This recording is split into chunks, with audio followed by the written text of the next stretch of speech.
Editing videos eats up a lot of time. By using shortcuts, we can optimize our workflow quite a lot and get some of that precious time back.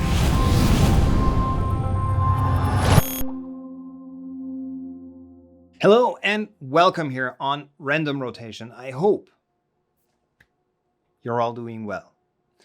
Let's make one thing clear before we start.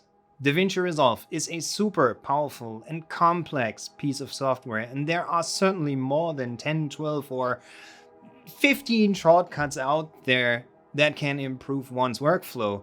These are just my personal most used ones, and with that out of the way, let's jump right in.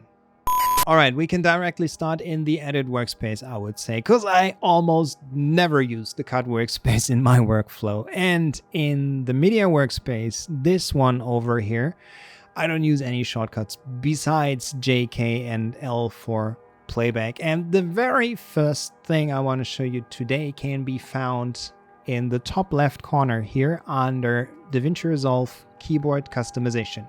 Here you can find and customize, if needed, all shortcuts of Resolve. By selecting the keys on this virtual keyboard, you can see what they are doing.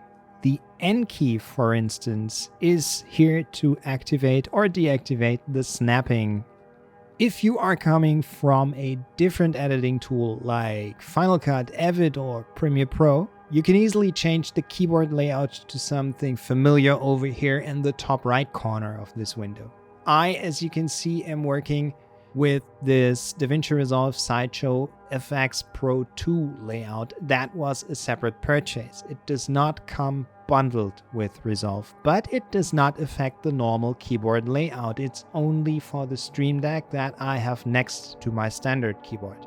I have a video about the Stream Deck here on this channel, and I will put the link to that video down in the description for those of you who are interested. Okay, and now let's close this window. We don't need it anymore.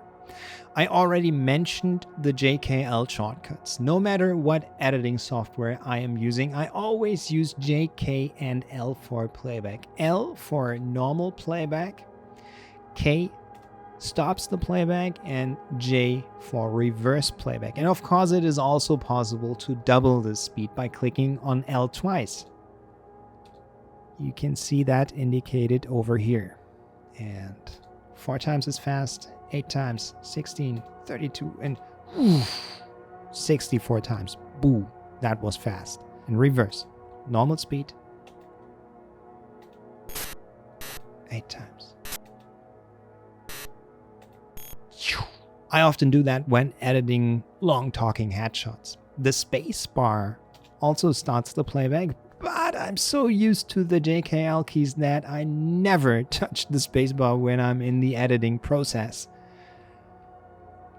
2 more shortcuts that I regularly use and that are not Resolve specific. Let me show that on this clip here. Are I to set the in point and O to set an out point. Pretty common, but super important shortcuts. Moving on. A is the shortcut for the selection mode tool. Right now it is selected, that's why it's highlighted in red. That and B for the blade tool are the ones that I usually do 90% of my timeline work with. A for selection mode, and B for the blade. A, B, A, B, A. Fine.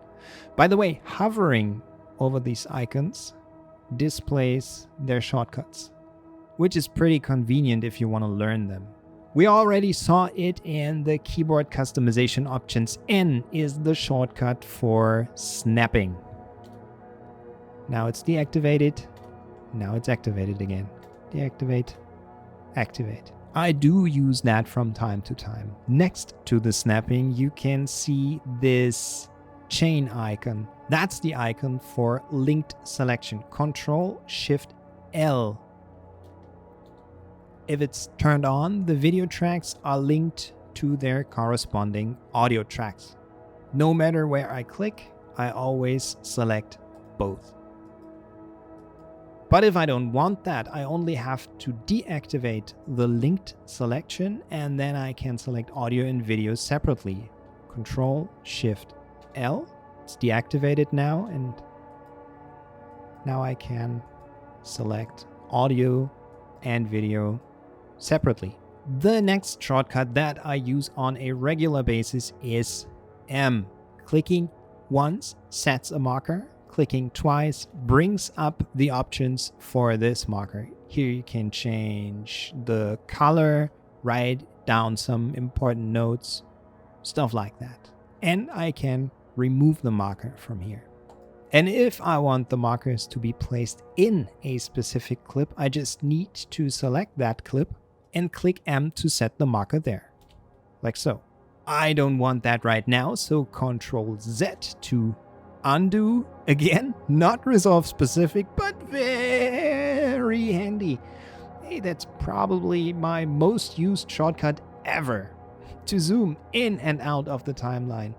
You can either go here and drag around this slider, or you click on Control plus and Control minus.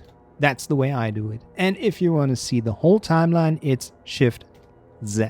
Are you still with me, by the way? I know this is not the most entertaining stuff to learn, but please believe me, once you get the hang of it, you never want to go back.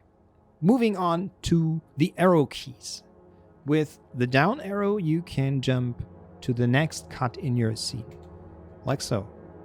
And the up arrow does the opposite and jumps back. And going frame by frame is possible with the left and right arrow keys.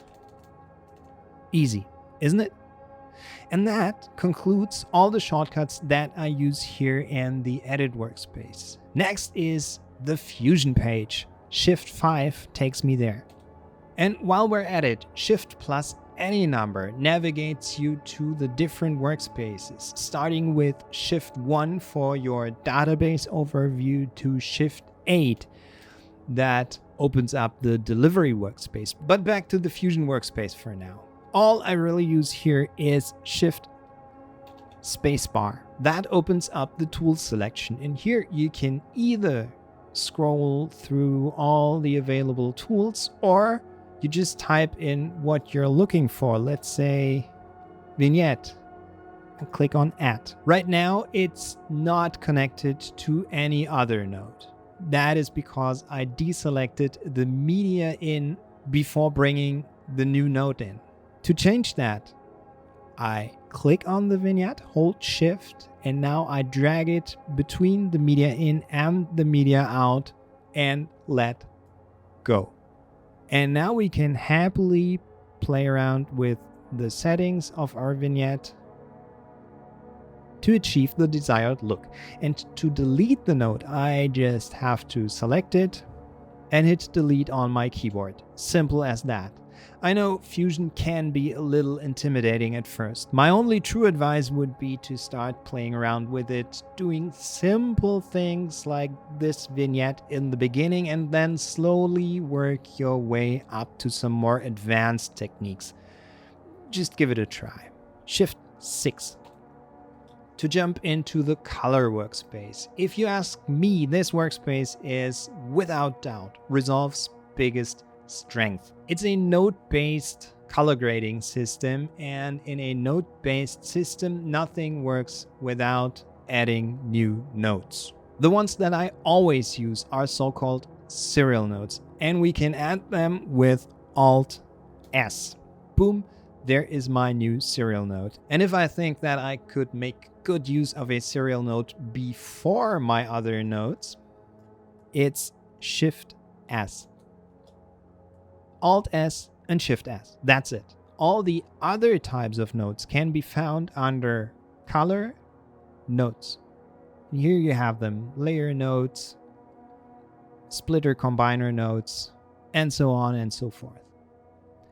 Shift 7 brings us into the Fairlight workspace. I gotta be real honest with you guys, I don't really make use of the Fairlight page. I know it is very powerful, but I handle most of my audio needs during the editing process in the Edit workspace. So I don't have anything to show you here. Neither do I have any cool shortcuts under my sleeve that I use on the delivery page. But anyway, I think we already have enough keyboard shortcuts for one video. Too much is never a good idea. So let's end this here. And there you have it, my favorite and most used Resolve shortcuts. Maybe they help somebody out there, I don't know. I really hope you liked this video, and if so,